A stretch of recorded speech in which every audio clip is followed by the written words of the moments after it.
이 시간 우리에게 주시는 하나님의 말씀 레위기 18장 20절에서 30절 말씀입니다. 우리 한 절씩 교대로 받들어 읽도록 하겠습니다. 레위기 18장 20절에서 30절입니다. 너는 내 이웃의 아내와 동침하여 설정함으로 그 여자와 함께 자기를 더럽히지 말지니라.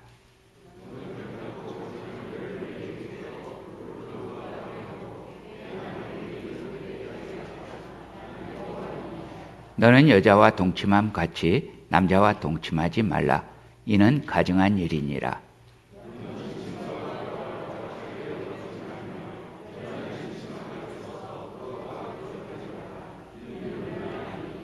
너희는 이 모든 일로 스스로 더럽히지 말라. 내가 너희 앞에서 쫓아내는 족속들이 이 모든 일로 말미암아 더러워졌고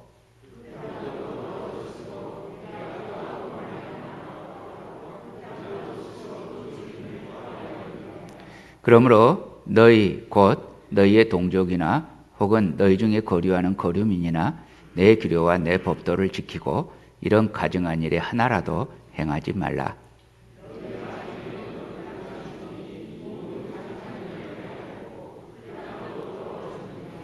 너희도 더럽히면 그 땅이 너희가 있기 전 주민을 토함같이 너희를 토할까 하노라.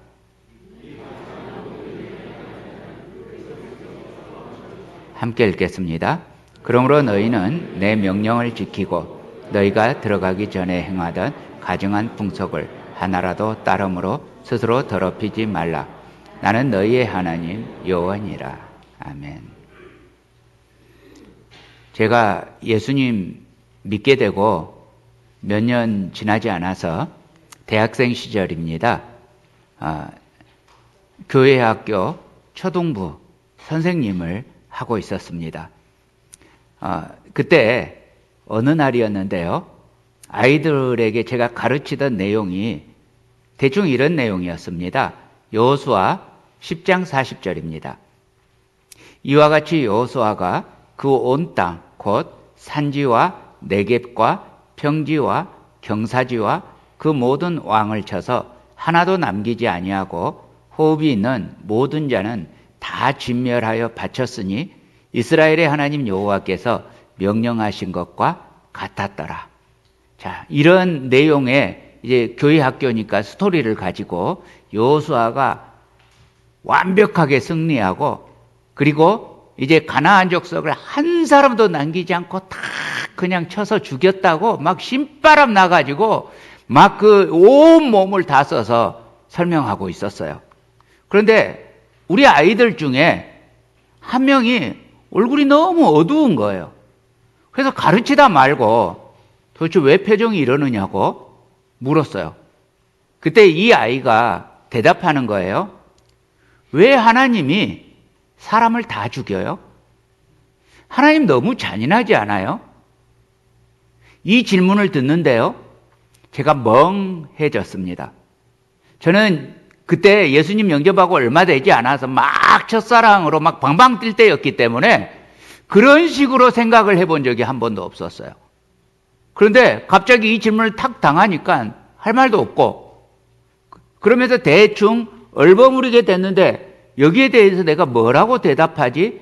이 의문을 가지고 여러 해를 지나게 됩니다.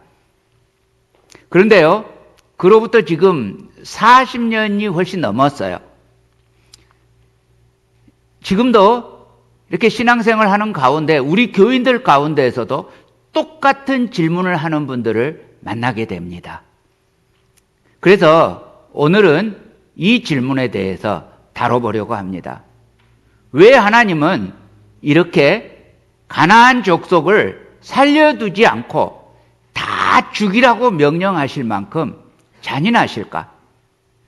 사랑의 하나님이시라는데 노하기를 더디하시는 하나님이시라는데 인애가 크신 하나님이라는데 왜 이러시는 걸까? 자, 레위기 18장 3절에서 5절 말씀입니다. 너희는 너희가 거주하던 애굽 땅의 풍속을 따르지 말며 내가 너희를 인도할 가나안 땅의 풍속과 규례도 행하지 말고 너희는 내 법도를 따르며 내 규례를 지켜 그대로 행하라. 나는 너희의 하나님 여호와이니라. 너희는 내 규례와 법도를 지키라. 사람이 이를 행하면 그로 말미암아 살리라. 나는 여호와이니라. 자, 주님께서 지금 명령하시죠. 이스라엘 사람들에게 애굽과 그리고 가나안 땅의 풍속과 규례를 따르지도 말고 행하지도 말라고 하십니다. 이 풍속이라는 말이 요즘 우리 시대의 말로 바꾸면 문화지요. 여러분, 그러므로 우리도 이 세대의 문화를 본받지 말아야 합니다. 이 세대의 풍속, 이 세대의 가치관, 이 세대의 사상이 나를 지배하게 해서는 안 됩니다.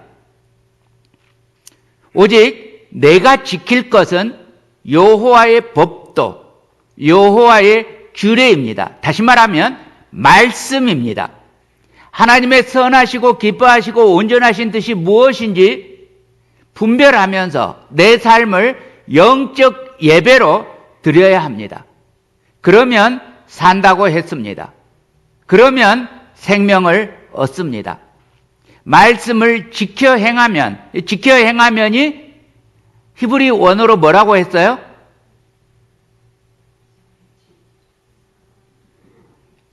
내가 말 안 했나 봐요. 제가 말씀 안 드렸나 봐요. 그죠? 자, 샤마르. 자, 샤마르 하면 에덴 동산에서 하나님께서 에덴 동산을 창설하시고 아담을 거기다 두시면서 자, 이 동산을 경작하고 지켜라 라고 말할 때 경작하라가 아바드, 그 다음에 지켜라가 샤마르입니다. 그러면서 그 동산에 울타리를 치죠. 이게 같은 말입니다. 울타리를 치다, 지키다, 이것이 샤마르입니다. 그리고 이 구약 성경에서 이렇게 지키다라고 오늘 본문처럼 사용되기도 하고요. 또 예배를 드리다라는 의미로도 사용된다고 말씀드린 적이 있습니다. 자, 말씀을 그러니까 지켜 행하면 그러면 말씀이 우리의 울타리가 되어줍니다. 우리가 말씀을 지키면 말씀이 우리를 안전하게 해줍니다. 그러니까 하나님께서 아담에게 에덴을 지켜라. 이 말이 말씀을 지켜라. 이 말씀과 의미가 같아요. 그래서 아담이 눈 부릅뜨고 에덴 동산에 누가 못 오게 지킨다기보다 자기 마음을 지키는 거예요. 그렇게 하면 자기는 영원히 에덴에서 복돼요. 그런데 자기 마음을 지키지 못하면 주님께서 추방하시잖아요. 그것과 딱 같아요. 그러니까 하나님의 계명과 법도를 지키지 못하면 주님이 토하여 내치세요. 레위기 18장에 보면요, 아주 가증한 풍속들, 애굽과 가나안의 풍속들이 나옵니다. 여러분, 이집트 신화 혹시 보시거나 들으신 적 있어요? 이집트 신화를 보면요, 이루 말할 수 없이 음란하고 더럽습니다. 그냥 간음의 수준이 아니고 이집트 신화는 근친상간을 빼놓고는 이야기가 안 돼요. 그러니까 근친상간이 이집트의 문화예요. 안 이상해요. 너무 당연하단 말이에요. 또 가나안의 풍속은 심지어 이것보다 더 하나님이 싫어하세요. 분노할 만한 죄가 가득해요. 창세기 15장에 보면 하나님께서 아브라함을 보시면서 그 믿음을 의로 여기시고 창세기 15장 6절에 이렇게 나와요. 그렇게 믿음으로 의롭다 하심을 주님으로부터 인정받고 아브라함이 하나님께 감사의 제사를 드립니다. 제사를 드리다가 막 까마귀도 쫓고 이러다가 주님의 예언을 비몽사몽간에 받아요. 그게 뭐냐면 아브라함의 후손들이 애굽으로 내려갔다가 그리고 시간이 지나면 돌아오게 될 거라는 그 예언을 주님께서 하십니다. 자, 이런 말씀이었어요. 창세기 15장 16절입니다. 내 자손은 4대 만에 이 땅에 돌아오리니, 그 다음요, 이는 아모리 족속의 죄악이, 아모리 족속이 바로 가나안 족속입니다. 아직 가득 차지 아니함이니라. 여러분, 이 말이 무슨 말이에요? 지금 아브라함 시대에 가나안 땅에 죄가 있는 거예요, 없는 거예요? 있는 거예요, 없는 거예요? 있어요. 있는데 얼마만큼은 아니다? 가득 차지는 않았다. 그런데 있어요. 있는데 주님께서 그 죄를 보면서 아직은 심판할 때가 아니다. 아직은 기회가 있다. 아직은 돌아올 수 있다. 유예 기간이에요.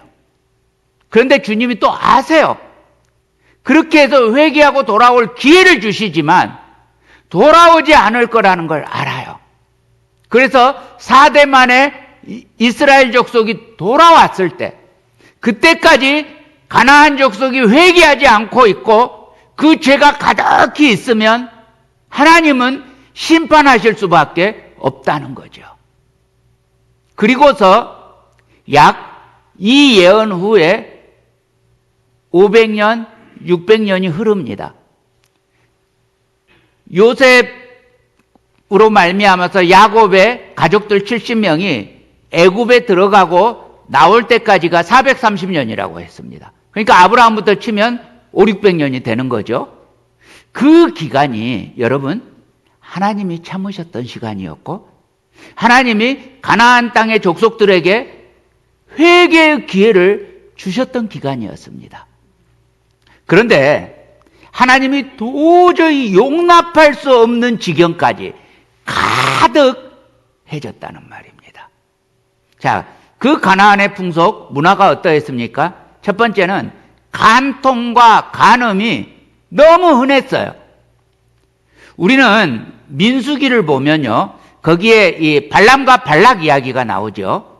발락이, 모압 왕 발락이 이스라엘 사람들을 저주하라고 발람 선지자에게 부탁을 하죠. 그런데 하나님께서 방해를 하셔서 결국은 발람 선지자가 저주를 하지 못하고 축복을 하게 됩니다. 그러면 여기서 끝나야 되는데 이 못된 발람 선지자가 자기가 받은 돈은 계속 인마이 포켓 하고 싶어서 그래서 이 발락에게 수를 가르쳐 줍니다. 내가 하나님을 축복하지 못했지만 이스라엘은 이렇게 하면 자멸할 것이다 하고 가르치는 게 뭐냐면 가나안 여인들과 음행을 하게 하라. 그러면 음행을 하면 그 음행의 쾌락에 따라서 물들 것이고 그러면 자연스럽게 그 가나안과 모압의 이방신의 신전의 종교의식에도 참여하게 되는 거죠. 그러면 하나님이 버려질 수밖에 없는 거잖아요. 그렇게 해서 이스라엘이 그때 하마터면 멸망당할 뻔하죠. 그런데 여러분 이스라엘의 남자 숫자가 그 당시 몇 명이었어요? 성인 남자 숫자가 60만 명이었어요. 이 60만 명을 성적으로 유혹하려면 6명의 여인으로 가능하겠습니까? 아니면 60명의 여인으로 가능하겠습니까? 600명도 넘고 6,000명도 넘고 모르긴 몰라도 대략 6만 명 정도는 최소한 있어야 60만 명 전체를 타락시킬 수 있지 않겠습니까? 근데 여러분 60만 명의 여인이라면 6만 명의 여인이라면 여러분 적은 수가 아니잖아요. 그런데 왕이 야 가서 성적으로 유혹해가지고 타락시켜 이게 멀쩡한 여인들한테 이런 명령을 한다고 듣겠습니까? 이게 무슨 말이에요? 왕이 그 명령을 내리는데 여인들이 기쁘게 갔다는 이야기예요. 무슨 말이에요? 이미 성적으로 타락할 대로 타락해서 거기에 무슨 윤리도덕이 남아있지 않았다는 이야기예요. 왜요? 우상숭배를 통해서 그 여자 사제, 그 당시 여자 사제라는 말에서 이제 헬라어 그리고 라틴어 prostitute 창녀라는 단어가 나오게 되죠. 그러니까 그 여사제를 통한 종교의식을 통해서 성적으로 문란해진 남자들이 신전에서만 문란한 게 아니라 일상사에서도 문란해지니까 여자들도 똑같이 문란해져서 남편이 있으나 없으나 상관하지 않고 문란했어요. 그러니까 전혀 처음 보는 다른 민족 가나안에 이스라엘 사람들이 들어올 때 아무런 문제가 없이 성적으로 타락할 수 있었어요.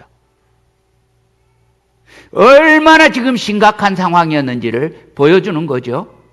심지어 성전에서의 간음은 종교의식이었기 때문에 장려했어요. 또 우상 몰렉에게 아이를 바치는 인신 제사가 성행했습니다. 몰렉 씨는 머리는 송아지예요. 몸은 사람이에요. 근데 몰렉 씨는 이러고 앉아 있습니다. 이렇게 앉아 있습니다. 여기 뒤에 의자 있어요. 앉아 있는데 여기 손에다가 아이를 눕혀요. 그리고 밑에서 불을 피우는 거예요. 그렇게 해서 불태워 죽이는 제사가 몰렉 제사예요.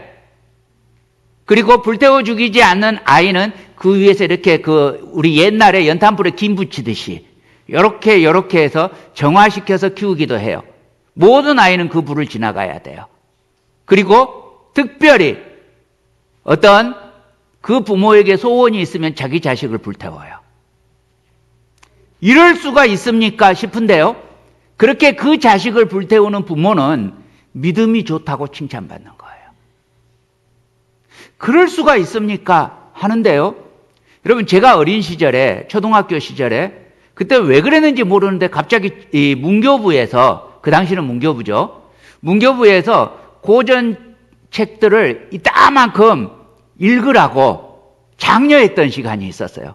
그래서 그 책을 제가 이래봬도 다 읽고 상을 받았어요.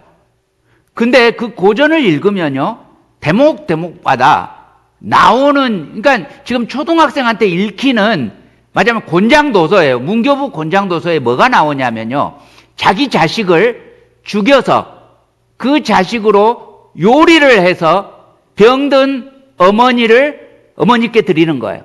그래서 그 어머니가 그 자식의 요리를 먹고 살았다 라는 이야기를 하면서 정말 효심이 지극했다, 이런 내용이에요. 제 나이 이상인 분은 그런 스토리 기억하시죠? 우리 어린 시절에 이게 자랑이었고, 또 에밀레 아시죠? 그 에밀레 종이 생기기 위해서 그 종을 하는데 아이를 거기다 집어넣어요, 주물에다가. 그래서 그 종이 땡 하고 치는데 에밀레가 무슨 말이냐면 엄마 하고 울렸다는 말이에요. 이런 게 장려되었던 우리나라도 문화가 있었다는 이야기예요. 지금 들으면 무슨 이 야만적인 말도 안 되는 소리인데, 제가 어린 시절까지 이게 장려되었다니까요. 실제로 제가 본 적은 없어요. 근데 스토리에 있었다는 이야기예요. 그 말은 무슨 말이에요? 제 위의 세대쯤, 그러니까 저의 증조 할아버지 정도의 시대쯤에는 현실에 있을 수 있었다는 이야기라는 거죠. 그러니까 지금 이 가나안에도 이게 장려되는 문화였어요. 칭송받는 문화였어요. 주님은 견딜 수가 없었어요. 또 동성애와 짐승과의 성행위, 말도 안 되잖아요. 그런데 특별히 짐승과의 성행위는요, 신전의 여자 사제가 모든 사람들이 지켜보는 앞에서 해요. 그러면 사람들이 그 모습을 보면서 성적으로 흥분을 해서 혼음이 벌어지는 거예요. 그게 문화였어요. 주님께서 이런 모습을 가증하다 하셨습니다. 여기서 가증하다는 말의 히브리어 원어의 의미가 너무 역겨워서 토해내는 거예요. 이게 가증하다는 말의 의미예요. 주님께서 이 일들을 얼마나 미워하시는지 잘 보여주는 단어입니다. 제가 이쪽에 사이프러스 교육군은 아직 못 들어봤어요. 있는지 없는지 몰라요. 아마 있을 거라고 생각해요. 그런데 제가 살고 있는 동네 세리토스 ABC 교육구에 학교 게시판에 포스터에 남자와 남자가 손을 잡고 있어요. 동성애 그 포스터예요. 근데 그 위에 뭐라고 적어져 있냐면 This is my future. 여러분, 아찔하지 않아요? 이게 나의 미래이다. 모두가 이렇게 되었으면 좋겠다는 포스터가 붙어 있어요. 이게 학교마다 있고 교실마다 붙어 있다면 여러분 아찔하지 않습니까? 이게 세상의 풍속인데 문제는 나중에 가난한 사람들이 이 풍속에 물드는 것처럼 지금 교회조차도 이 세상의 풍속에 물들고 있습니다. 지금 연합감리교가 난리가 아닙니다. 왜냐하면 이 동성애를 공식적으로 인정하고 동성애자가 목사가 될 수 있다라고 또 공식적으로 했어요. PCUSA 그리고 성공에 이어서 지금 연합감리교도 배교의 길에 들어섰습니다. 성경에 명백하게 기록되어 있는데 신학적으로 아니다.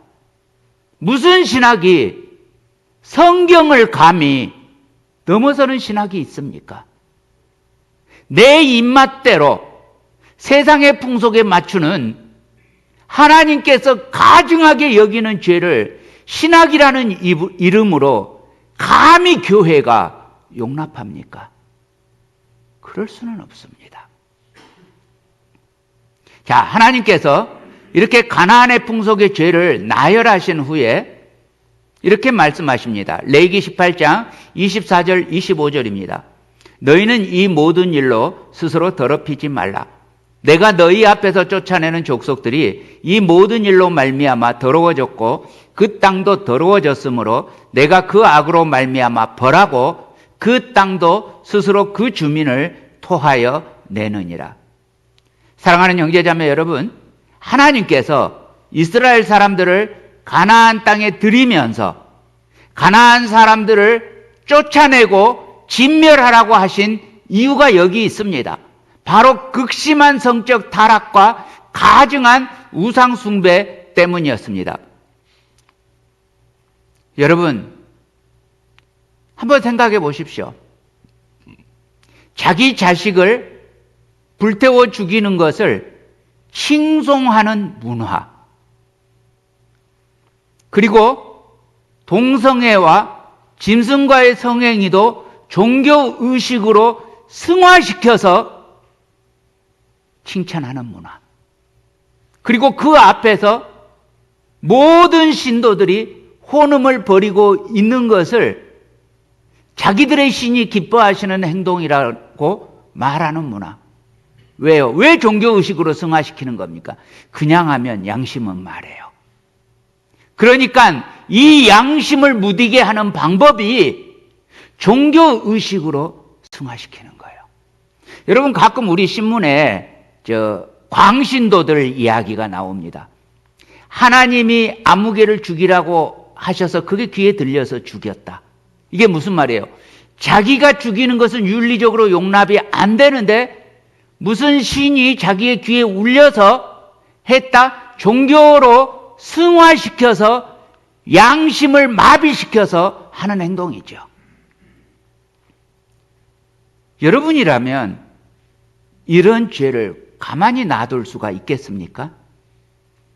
그런데요, 저에게 질문하셨던 어떤 교인이요, 하나님 너무 잔인한 분 아니냐고, 가나안 족속을 호흡 있는 자까지 다 멸하라는 이 하나님 너무 잔인하시다고 이렇게 말씀하셨던 그분이요, 또 이런 질문도 제기하셨어요. 하나님은 왜 죽여 마땅한 사람을 안 죽이고 오히려 천국으로 보냅니까? 어떻게 막가파, 지존파 이렇게 죽어 마땅한 사람이 예수님 믿고 천국 갈 수 있다고 말합니까? 저는 용납할 수 없습니다. 또 이런 말씀도 하셨어요. 여러분, 가나안 족속을 호흡 있는 모든 사람을 진멸하라고 하셨다면 그 일이 있기까지 아브라함부터 이스라엘 족속이 들어오는 500~600년 동안에 하나님은 얼마나 참으셨겠습니까?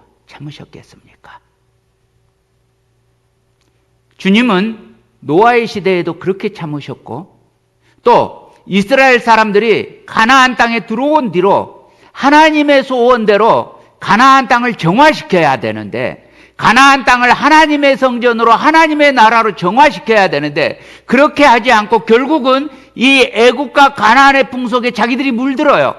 그래서 정복 여호수아 시대 그 다음 시대가 뭐예요? 사사시대 아니에요. 사사시대부터 오염되기 시작해서 왕국의 시대를 거치면서 마침내 바벨론에게 멸망당할 때까지 이스라엘의 죄악이 가득해집니다. 그 기간이 600년, 700년을 그렇게 하나님이 참으시다가 마침내 멸망당했습니다. 여러분, 이 시대를 보면서 저는 그런 생각이 들어요. 교회조차 가증한 일을 권장할 만한 일이라고 교회의 총회에서 감히 공식적으로 결정하는 이런 상황이 온다면 세상은 말할 것도 없고 주님께서 과연 그 교회를 어떻게 참으실 수 있겠는가? 토하여 내치는 것이 너무 당연하지 않겠습니까? 자, 주님께서 가나안 족속을 진멸하는 데서 그치지 않으시죠? 이스라엘 사람들에게 똑같은 경고를 하십니다. 신명기 7장 26절입니다. 너는 가증한 것을 내 집에 들이지 말라. 너도 그것과 같이 진멸당할까 하노라. 너는 그것을 멀리하며 심히 미워하라. 그것은 진멸당할 것임이니라. 여러분, 땅은 하나님이 궁창을 지으시고 아래 궁창을 한쪽으로 몰아서 땅을 세우실 때 아래 궁창 바다가 땅으로 침범하지 못하게 할 때 그 땅은 사람을 위해서 지으셨습니다. 사람이 그곳에서 영원히 하나님을 즐거워하며 누리며 복을 받을 장소로 땅을 주셨습니다. 그래서 거기에서 사람들이 먹을 만한 채소가 식물이 나게 하시고 그리고 또 그곳에서 짐승을 나중입니다만 짐승도 먹을 수 있게 하셨습니다. 먼저 그렇게 사람이 누릴 수 있는 모든 것을 창조하신 후에 마지막에 사람을 창조하셨습니다. 그래서 사람들은 그 땅에서 오직 하나님만 경외하며 아름답고 복되게 살아갈 수 있었습니다. 그런데 사람의 가증한 죄악으로 말미암아 노아 시대 이후에도 역시 땅은 죄로 오염되었습니다. 결국 더러워진 인간의 죄악으로 말미암아 하나님께서는 그 땅의 거민들을 벌하고 토하여 내치셨습니다. 철저하게 진멸해서 그 땅을 정화시키라고 하셨습니다. 그러므로 여러분, 우리가 구약 성경을 읽을 때, 이 정복 사업을 읽을 때 하나님이 너무 잔인한 것처럼 보이지만 사실은 도저히 묵과할 수 없는 사람의 죄악이 그곳에 가득했단 말입니다. 그래서 이스라엘 사람들은 그곳에 들어가서 더 이상은 가나안 사람을 전도해서 하나님 믿도록 할 그럴 찬스를 줄 수 없을 만큼 가나안 족속이 완악해져 있었던 거예요. 그래서 실제로 그곳에 가서 가나안 족속이 하나님을 믿게 되는 일보다 이스라엘 사람들이 가나안에 오염되는 일이 쉬웠어요. 그래서 깨끗하게 진멸하라고 하셨어요. 그리고 그 대신에 사람을 그 땅에서 완전히 바꾸어서 그래서 그 땅을 정화시키고 적과 꿀이 흐르는 하나님의 땅이 되게 하는 사명을 이스라엘 사람들이 가졌습니다. 그럼에도 불구하고 이스라엘 사람들이 오염되어 버립니다. 그래서 오늘 말씀에서 하나님이 간절히 이스라엘 사람들에게도 경고하십니다.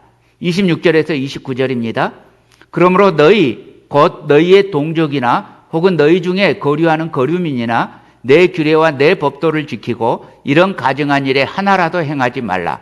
너희가 전에 있던 그 땅 주민이 이 모든 가증한 일을 행하였고 그 땅도 더러워졌느니라.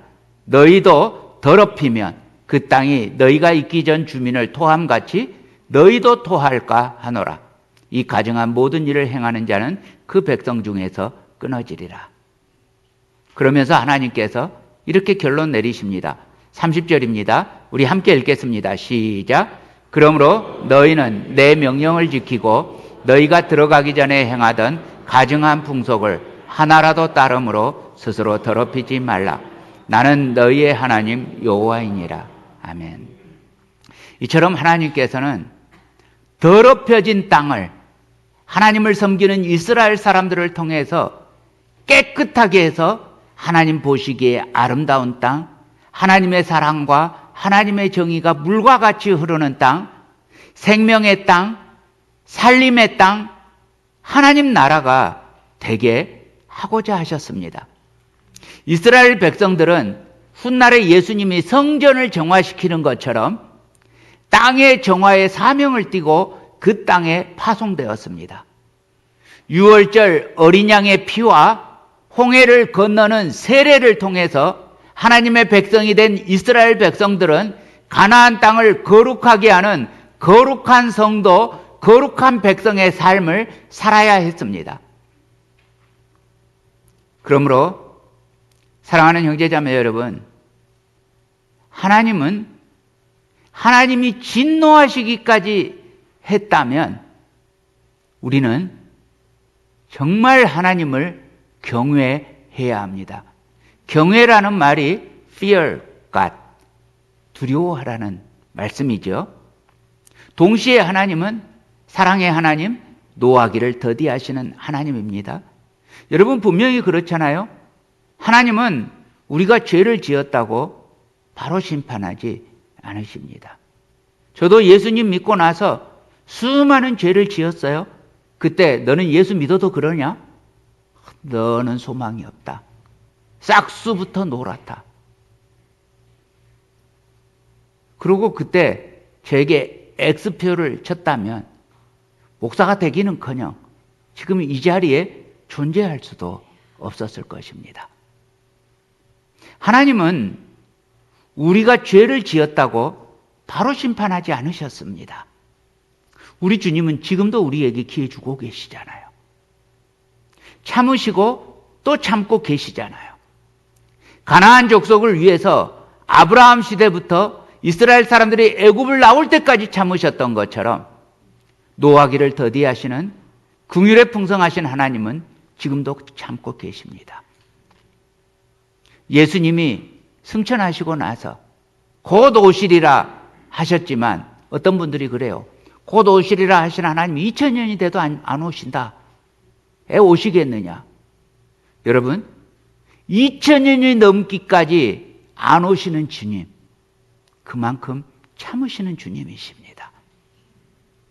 그런데 요즘의 세상 문화를 보면 이제 예수님이 더 참으실 수 있으시겠는가?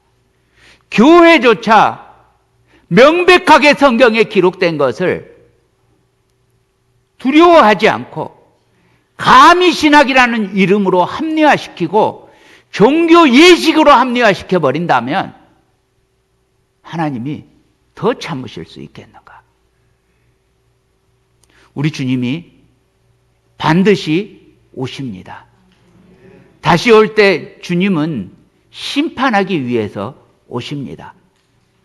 그러므로 사랑하는 형제자매 여러분, 오늘 살아가는 우리도 마찬가지겠습니다.